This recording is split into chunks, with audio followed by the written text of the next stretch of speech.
Et salut à tous, c'est Psy pour une nouvelle vidéo. Donc aujourd'hui, petite présentation de mon imprimante 3D. Donc mon imprimante 3D, ça va servir à quoi et pourquoi je vous la présente. Donc ça va servir à faire des petites pièces, donc des décos, un peu des conneries, mais aussi des petites pièces pour les motos. Donc forcément des supports de GoPro, des grilles, plein de choses qu'on peut faire avec du filament, que ça soit du plastique, que ça soit même du bois, on peut faire plein de trucs. Il y a ça, et il y a aussi à quoi ça va servir pour la chaîne. Donc comme je l'ai dit, ça va faire des petites pièces de moto. Donc par exemple les grilles de la MT-07, j'aimerais bien les faire en plastique blanc, au lieu que ça soit du métal peint en blanc, pour éviter que ça rouille, que ça s'attaque, ça s'écaille, enfin, plein de choses comme ça. Et au moins d'essayer de faire ça. Donc voilà, mon Nanette 10 en fait c'est une imprimante début de gamme, on va dire début de gamme, qui se commande sur Gearbest. Donc Gearbest c'est un peu comme AliExpress, mais avec des meilleures marques, avec des prix qui varient pareil qu'AliExpress, mais au moins les produits qui sont vendus dessus sont contrôlés. Donc par exemple AliExpress ne sont pas contrôlés, c'est des vendeurs, c'est un peu comme pas le Bon Coin mais comme eBay, où tout le monde peut vendre. Alors que là, Gearbest, c'est un peu plus regardé. L'imprimante arrive dans un gros carton, donc en 3 parties. Une partie où il y a la centrale, une partie où il y a le plateau en bas, et une partie où il y a tout l'arceau en haut. C'est une imprimante où on peut imprimer de 22 cm sur 27 cm sur 30 cm. Donc c'est vraiment pas mal pour une imprimante à 214 €. Donc je l'ai eu à 214 € parce qu'il y avait une promo que j'ai eue sur le journal du geek, il me semble, et où il y avait une super promo, donc un ami qui me l'a dit, je l'ai acheté direct. Et puis voilà. Je ferai plusieurs vidéos sur cette imprimante, si ça vous intéresse. Ça fait partie de l'année 2018, voilà, je me suis acheté ça pour voir ce que ça donnait, et pour voir si c'était rentable, entre parenthèses, de pouvoir créer ses propres produits. Pour l'instant, j'ai créé que 2-3 choses pour essayer, en fait, pour un peu tâtonner sur l'univers du 3D. C'est vrai que c'est pas facile et on n'a jamais vu ça. Enfin, moi, j'ai déjà vu ça dans SolidWorks quand j'étais au lycée. Mais sinon, après, c'est vrai qu'on ne l'utilise pas souvent.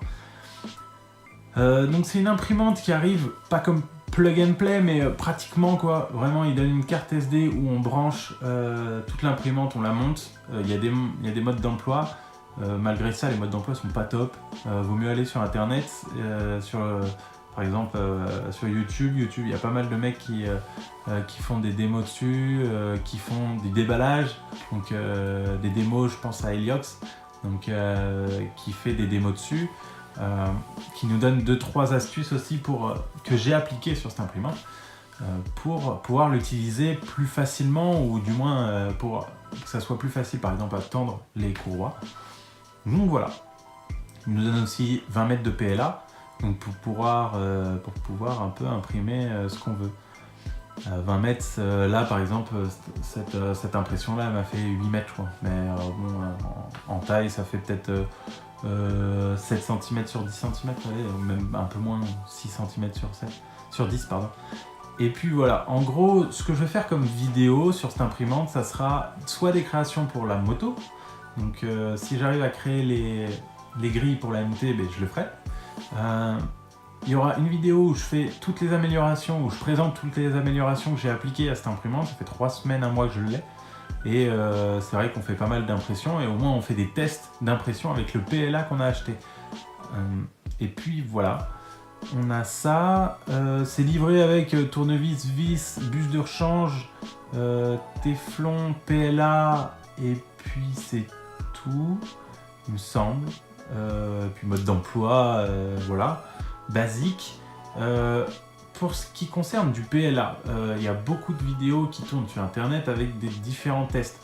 Moi, ce que je peux vous conseiller, si vous tombez sur cette vidéo et que vous achetez une Nanette E10, essayez de cramer de façon votre PLA qui est fourni avec l'imprimante. Moi, c'est ce que j'ai fait, j'ai essayé, j'ai testé. Et puis après, j'ai acheté, je me suis dit, bon, je vais acheter du bas de gamme. Je vais acheter du bas de gamme sur Amazon. Donc à 23 € les 1 kg de PLA de Gitech, et je le regrette enfin pas énormément, mais je regrette parce que 23 € le kilo, il y a moyen d'avoir le kilo à 25-26 € en PLA premium. Je parle de SOVB, par exemple, moi c'est une boutique qui est juste à côté de chez moi, enfin qui est à côté de mon travail, et puis le kilo, ouais, il est à 25-26 € et c'est du PLA un peu premium. Donc premium, ça veut dire quoi? Ça veut dire qu'il est plus facilement, comment dire, le diamètre change beaucoup moins que du PLA un peu chinois, un peu basique, et la qualité est meilleure, il adhère mieux au plateau, il y a beaucoup de choses qui fait que le PLA premium ou X premium, enfin bref, du PLA plus que la normale, quoi. Honnêtement, j'ai testé donc ce Gitech, j'essaie de le finir au maximum, après je dégage la bobine parce que voilà, il adhère pas à mon plateau, je suis obligé de mettre une tonne de laque, des fois ça passe, des fois ça passe pas, j'ai du warping alors que je mets en plateau chauffant plus de la laque, plus des supports d'adhérence, enfin en gros voilà, mais j'ai acheté donc du Emotion Tech, il est monstrueux, translucide, il est vraiment super beau, j'ai pas d'impression là à vous faire voir, mais il est vraiment monstrueux, du Emotion Tech, ils sont vraiment bons, et du SOVB, c'est ce que j'ai testé, et par rapport à du chinois Gitech ou du Ice sur Amazon, ça n'a rien à voir, on n'est plus du tout dans le même produit, et puis les impressions sont carrément plus lisses, plus belles. Ça n'a rien à voir avec les mêmes réglages que j'ai avec l'autre PLA. Donc voilà, pour l'instant j'ai pas imprimé d'ABS avec cette imprimante, j'ai imprimé du Ninja Flex. Alors le Ninja Flex, ça s'est bouché 2 fois en 2 impressions, donc une par impression. Mais voilà, on retire le filament, on remet et puis on relance l'impression, ça retourne. C'est un peu bizarre, ouais, enfin... Faut pas avoir une longueur de câble extrême parce que sinon en fait ça passe pas, sinon ça va se plier dans le câble là, dans le fil de téflon, enfin dans le tube de téflon, et en fait ça va mal s'imprimer. Moi j'ai vu que je l'ai réduit, mais du coup ça passait. J'ai réussi à faire une coque que j'ai jetée parce que c'était pas top, et j'avais que 6 mètres, j'avais qu'un échantillon. Et puis j'ai fait un petit porte-clés que je vous ferai voir dans la prochaine vidéo. Et qui est vraiment pas mal. Voilà, ça s'imprime super bien, du flexible, que ce soit de l'ABS, du flexible ou du PLA. Normalement, il n'y a pas de problème. Même les autres filaments, que ce soit du bois, que ce soit du bronze. Après, je sais pas sur la buse comment elle va gérer ça. Mais je pense que je testerai quand j'aurai l'occasion. Pour l'instant, voilà, ça fait 3 semaines. Point positif que j'ai sur cette imprimante, c'est une imprimante assez facile à mettre en œuvre. À monter, c'est hyper simple. Ils donnent une carte SD donc avec 2-3 modèles dessus à imprimer avec leur PLA. Voilà, c'est pas trop mal. Moi, avec du PLA, que ça soit du Gitech ou que ça soit du SOVB, c'est du 210 degrés avec plateau à 60 degrés. Et que c'est du Emotion Tech, que ça soit translucide, un peu translucide, et ben je le mets à 235 et 70 degrés.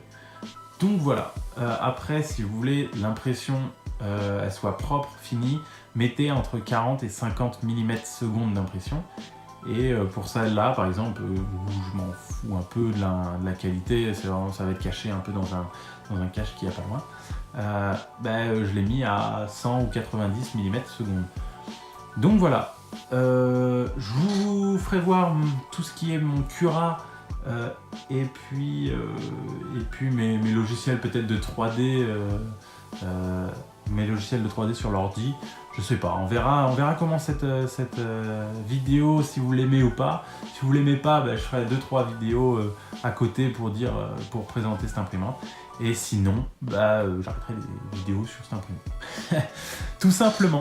Donc point négatif de cette imprimante, alors comme je le disais, j'ai eu des problèmes de colis, donc à l'intérieur il me manquait un ressort et un écrou. À part ça, j'ai eu aussi le câble d'alimentation qui s'est coupé. Donc en fait le câble d'alimentation de la centrale, à l'intérieur le neutre passait plus, était coupé. Donc du coup l'imprimante ne démarrait plus.